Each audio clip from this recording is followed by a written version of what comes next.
ይኸውልሽ ሔዋኔ ማለቴ ነገሮች በቃ ተቀያይረዋል። አንተ ከተጨነቅ እኔ ሆቴል ማረች ኖ እኔ እዚህ እያለሁ አንቺ ሆቴል በፍጹም። እኔ እኮ እንድትጨነቅብኝ አልፈልግም። ለዛ ነው ይህን ያህል ዓመት አጠገቤ አልነበርሽ። አሁን ደግሞ አጠገቤ እያለሽ ጭራሽ ልንከባከብሽ እኮ ነው የሚገባው። ቆይ ለምንድን ነው እንደዚህ የምትይኝ? እንግዳ ነገር ሆነብህ አይደል? እይታሽን እኮ አረሰው። ደግሞ እይታሽ በቃ የምገባበት ቦታ ነው የሚያሳጣኝ። እንደዚህ አትይኝ። እይታሽ እኮ ፊቴን ሳይሆን ውስጤን የምታነብኝ ነው የሚመስል፣ ልክ እንደ እናቴ። አሁን እዚህ እንቆያለን ማለቴ እንደዚህ ሔዋን እንደነገ የዴቭ የድሮ ፍቅረኛ ወደ ቤት ተመለሰች። ዴቭም ወደ ስብሰባ አዳራሽ በሄደበት የድሮ ፍቅረኛው ሰርፕራይዝ ታደርገዋለች። ያየውን ማመን አልቻለም። ሔዋን የድሮ ፍቅረኛው ለብዙ ዓመታት ከስደት ሆና እሱንም በመናፈቅ ላይ ነበረች። አሁን ላይ ግን የመናፈቅ ጊዜ ይብቃ ብላ ሆኖም ግን አሁን ላይ ዴቭም በሌላ ህይወት ውስጥ ቢኖርም አሁን ግን የተሰማው ስሜት ለየት እንደሆነ ነው።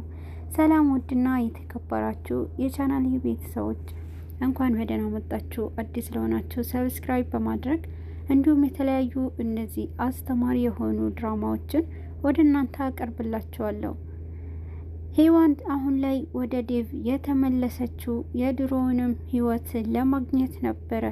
ግን ደግሞ ዴቭም አሁን ላይ ያለበት ሁኔታ ከሮዛ ጋር ህይወት ቀጥሏል። ምንም እንኳን በትዳሩ ደስተኛ ባይሆንም ዴቭ ለቤቱም ታማኝና ለህይወቱም ውጣ ውረድ የሚከፍል ሰው መሆኑንም ሔዋንም አሁን ገብተዋታል። ሔዋን ከመጣች ጀምሮ ዴቭም ለየት ያለ ስሜት ውስጥ ገብቶ ይገኛል። ሔዋን ሲያያት እንዴ እኔ አይኔ ማየት አልችልም፣ እንዴት ማመን እንዴት አቅቶኛል ይላታል። ሔዋንም ዴቭ የኔ ውድ እያለች በጣም አቅፋውና ሁለቱም ሲላቀሱ ነበረ። አሁን ላይ እንዴት ልትመጪ ቻልሽ? እንዴት ነው ነገሩ ብሎ ዴቭን በግርምት ሲያያት ነበረ።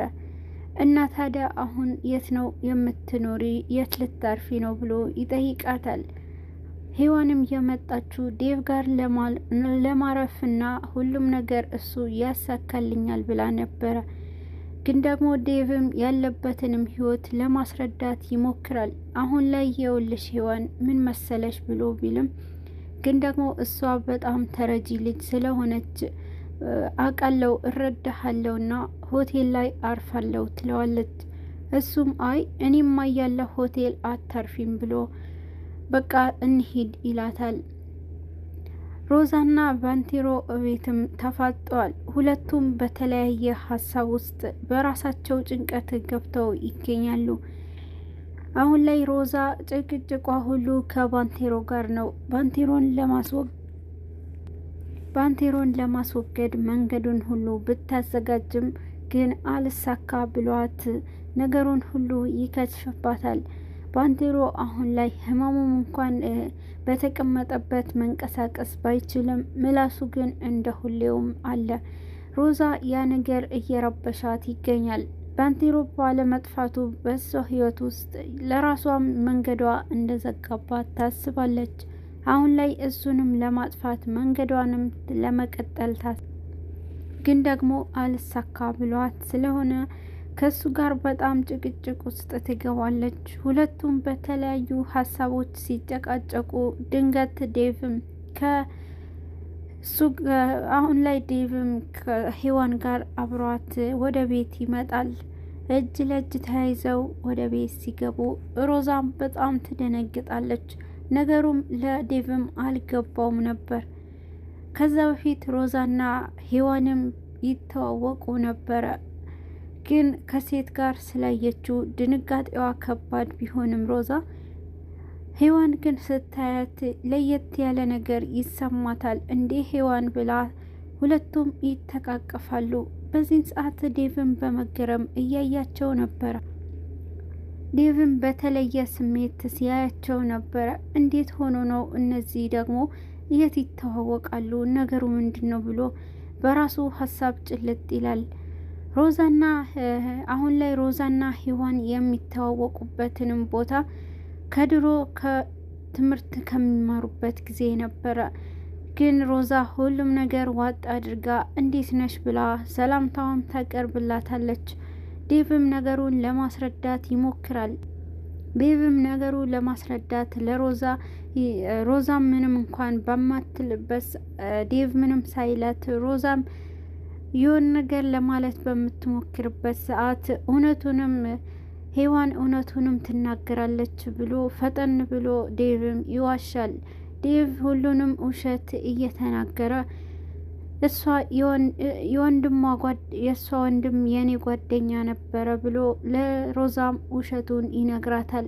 ባንቴሮ ነገሩ ሁሉ ገብቶት ነቄም በመሆኑ በጣም በጥርጣሬ ውስጥ ይገባል። ሮዛም ሁሉም ነገር ባታምንም ግን ከነሱ ጋር መመሳሰል ነበረባት።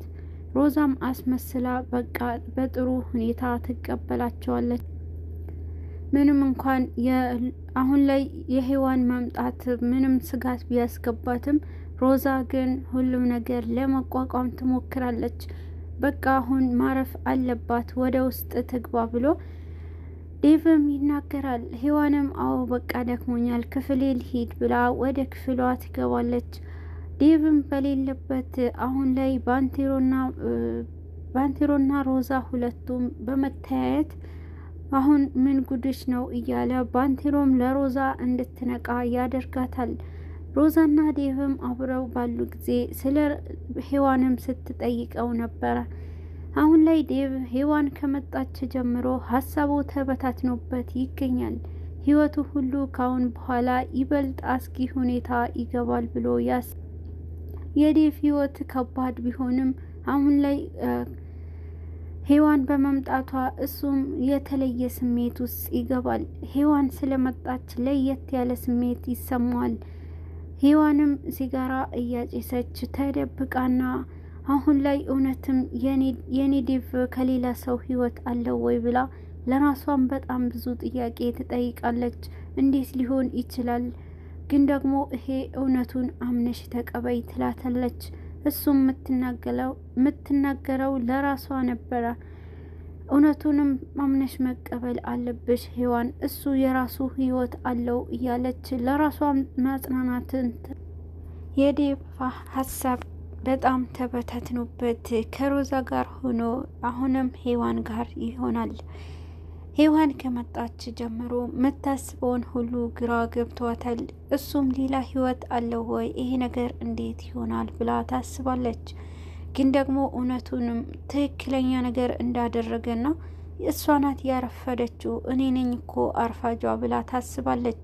አሁን ላይ ሔዋን ዴቭ ከጎኗ በመሆኑ ደስተኛ ብትሆንም ግን ደግሞ ሌላ ህይወት እንዳለው በጣም ይከፋታል። ለሮዛም ለማስረዳት ይሞክራል። ዴቭም ለሮዛ እና የት ነበረ የምታውቃት ብላ ትጠይቀዋለች። እሱም በወንድሟ በኩል እንደሚያውቃትና ሁሉም ነገር ዋሽቶ ይነግራታል። እናም እሷም ሮዛም ከዛ በፊት ከእሷ ጋር ጓደኝነታቸውንም ሁሉም ነገር ትነግረዋለች። እኔና ሔዋንም ጓደኝነታችን ከድሮ ጀምሮ ከትምህርት ቤት ለትንሽ ጊዜ እንተዋወቅ ነበረ ትላለች። ዴቭም እንዴት ሊሆን ይችላል ብሎ ቢጠይቃትም አዎ አንድ ትምህርት ቤት ኮሌጅ ውስጥ ስንማር ነበረ። ነገር ግን እሷ በጣም ታታሪ ተማሪ ስለነበረች በጣም ከፍተኛ ውጤት አግኝታ ወደ ሌላ ተቀየረች ትለዋለች። በዚህን ሰዓት ይበልጥ እሷ በምትናገረው ሰዓት ሮዛም ዴቭም የሔዋን ሁኔታ እያጓጓው ይመጣል። አሁን ላይ በሀሳቡ ከሔዋን ጋር ያለውንም የተሰማውንም ስሜት እያሰበ ለብቻው ሲያወራ ነበረ። ግን ደግሞ ሉሊት ትደርስበትና ምንድነው የሆንከው ወንድሜ? ጨነቀኝ እኮ ትለዋለች። እንዴ ሉሊትዬ ምንድነው ሆንኩት? ምንም ነገር የተፈጠረ የለም ይላታል።